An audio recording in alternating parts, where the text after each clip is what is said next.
नमस्कार। आज हम एयर इंडिया की फ्लाइट 171 जो हाल ही में दुर्घटनाग्रस्त हुई उस पर बात करेंगे। ये हादसा अहमदाबाद में हुआ। विमान लंदन के लिए जा रहा था और टेक ऑफ के कुछ ही देर बाद ये हुआ 12 जून को। हमारे पास जो भी शुरुआती जानकारी है, रिपोर्ट्स हैं, उनके आधार पर हम आज समझने की कोशिश करेंगे कि आखिर हुआ क्या था, जांच कहां तक पहुंची है और इसका असर क्या पड़ रहा है। ये एक बोइंग 787-8 ड्रीमलाइनर विमान था और हादसा हुआ अहमदाबाद की बीजे मेडिकल कॉलेज के पास एक हॉस्टल ब्लॉक पर। तो चलिए इस पर गहराई से बात करते हैं। सबसे पहले जो मोटी मोटी बातें पता चली हैं, विमान का रजिस्ट्रेशन VTANB था, अहमदाबाद से उड़ा और दोपहर करीब 1:39 पर, मतलब इंडियन टाइम पे, ये नीचे आ गया। विमान में 230 यात्री थे और 12 क्रू मेंबर्स, मतलब कुल मिला के 242 लोग सवार थे। और जो सबसे दुखद बात है कि विमान में जो 242 लोग थे, उनमें से 241 की जान नहीं बच सकी। इतना ही नहीं, क्योंकि विमान मेघानी नगर इलाके में गिरा तो जमीन पर भी वहां भी 19 से 34 लोगों की मौत हुई है, ऐसा अनुमान है। तो कुल मिलाकर देखें तो मरने वालों की संख्या 260 से 275 के बीच हो सकती है। काफी बड़ी संख्या है ये। सिर्फ एक यात्री सीट 11A पर बैठे थे, एक ब्रिटिश नागरिक, वो बच पाए हैं, अभी अस्पताल में है। सिर्फ एक का बचना ये वाकई में बहुत चौंकाता है। बिल्कुल। और अब अगर जांच की बात करें तो वो काफ़ी तेज़ी से चल भी रही है।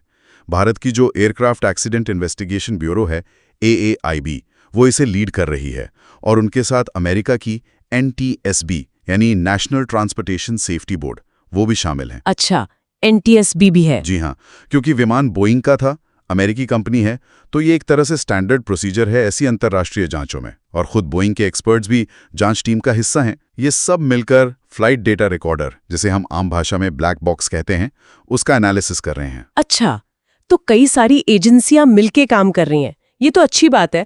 पर ये जांच दल अभी किन मुख्य वजहों पर, मतलब किन संभावनाओं पर गौर कर रहा है? क्या कुछ अंदाजा लग रहा है? देखिए, अभी तो कई सारे एंगल्स देखे जा रहे हैं। ये बहुत शुरुआती दौर है जांच का। कुछ मुख्य संभावनाएं जो हैं, एक तो ये है कि शायद दोनों इंजन एक साथ फेल हो गए हों। दोनों एक साथ? ये तो बहुत रेयर होता है ना। हाँ बिल्कुल, खासकर 787 जैसे मॉडर्न विमान में ये बहुत ही दुर्लभ है। और अगर ऐसा हुआ है तो ये किसी कॉमन सिस्टम फेलियर या शायद किसी बाहरी वजह की तरफ इशारा करता है। इसके अलावा हो सकता है लैंडिंग गियर या फ्लैप सिस्टम में कोई दिक्कत आई हो टेक ऑफ के तुरंत बाद, या फिर कोई इलेक्ट्रिकल या हाइड्रोलिक सिस्टम फेलियर, ये भी संभावित कारण है। और हाँ, जांचकर्ता किसी तरह की क्या कहते हैं बाहरी साजिश या ईंधन में मिलावट जैसी आशंकाओं को भी पूरी तरह से खारिज नहीं कर रहे हैं। अभी सब कुछ देखा जा रहा है। शुरुआती रिपोर्ट तो शायद जल्दी आ जाए, लेकिन जो पूरी डिटेल रिपोर्ट होती है उसमें तो कई महीने लग सकते हैं। समझ गया। मतलब जांच का दायरा काफी बड़ा रखा गया है। तकनीकी खराबी से लेकर बाहरी हस्तक्षेप तक सब देख रहे हैं। लेकिन इस हादसे का असर सिर्फ जांच तक तो नहीं रहेगा ना। मतलब एविएशन सेफ्टी को लेकर भी तो चिंताएं बढ़ी होंगे। हाँ, बिल्कुल।